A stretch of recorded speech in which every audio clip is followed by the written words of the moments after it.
I'd like to welcome everyone to my kickoff and the official start of my campaign for the Ward 3 City Council seat.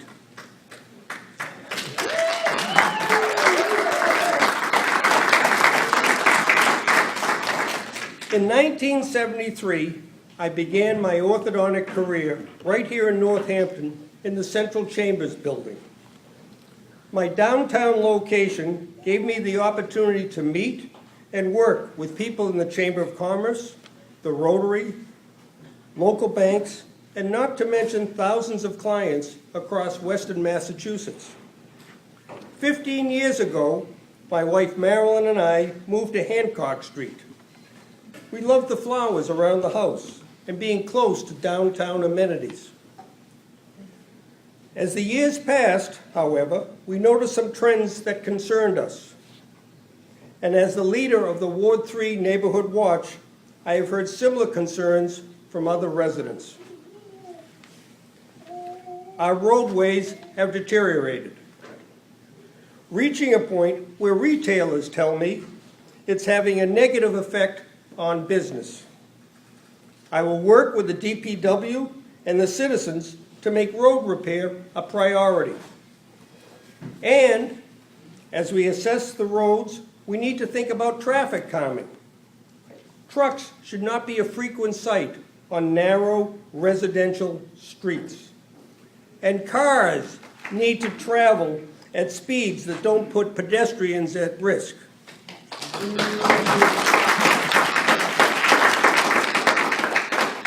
In particular, it's time to beef up the signs that direct trucks down Damon Road and into the industrial park.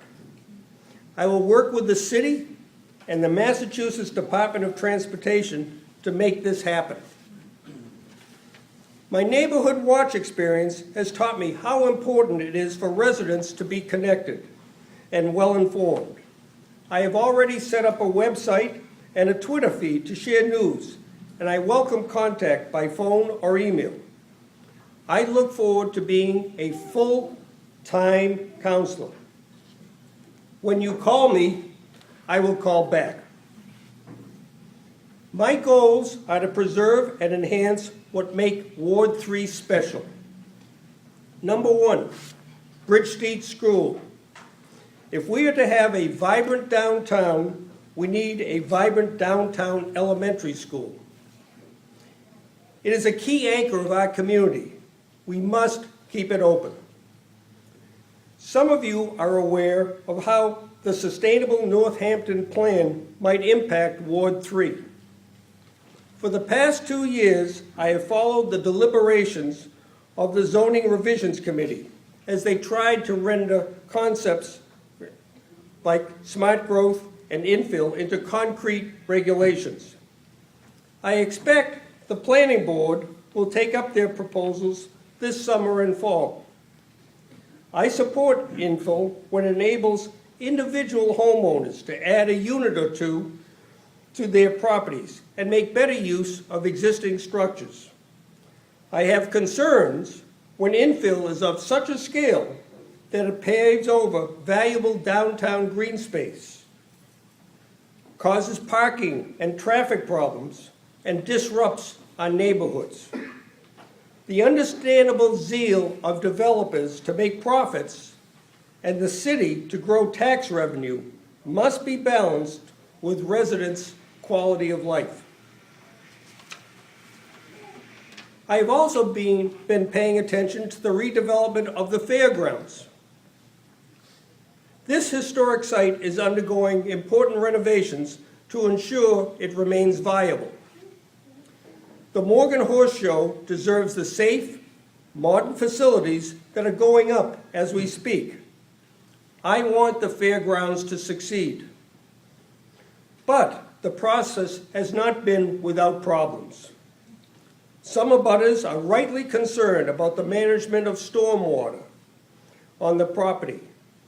Just this March, large ponds formed as the snow melted and water was discharged onto a public street.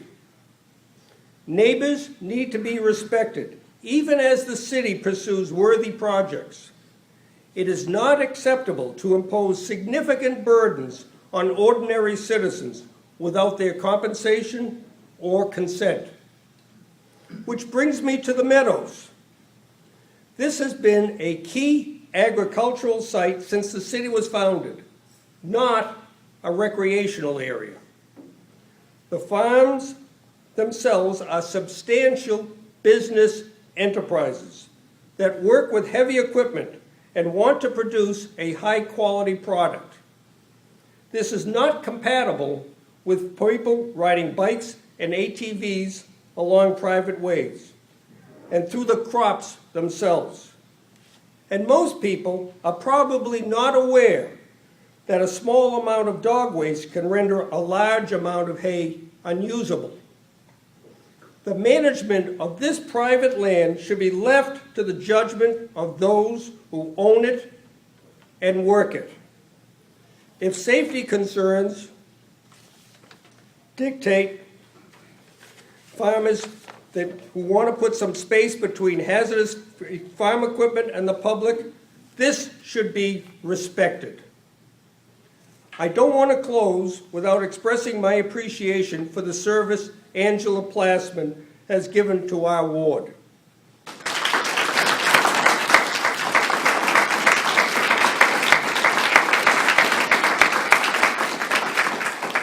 Angela made a special effort to listen and to advocate for the unpowerful.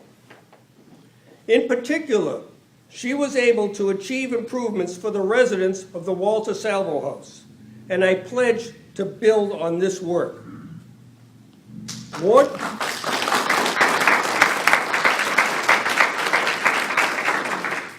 Ward 3 never lacks for people with opinions and suggestions, and I want to hear them. No way. Please email me at arnielevinson.com or call me at 570-3243. And while my campaign volunteers have introduced me to the joys of Trittowing, my favorite mode of greeting remains face-to-face on the street where you live. I look forward to walking down many streets on the road to the special election on August 2nd. Your support means so much to me. Thank you, and thank you for being here today.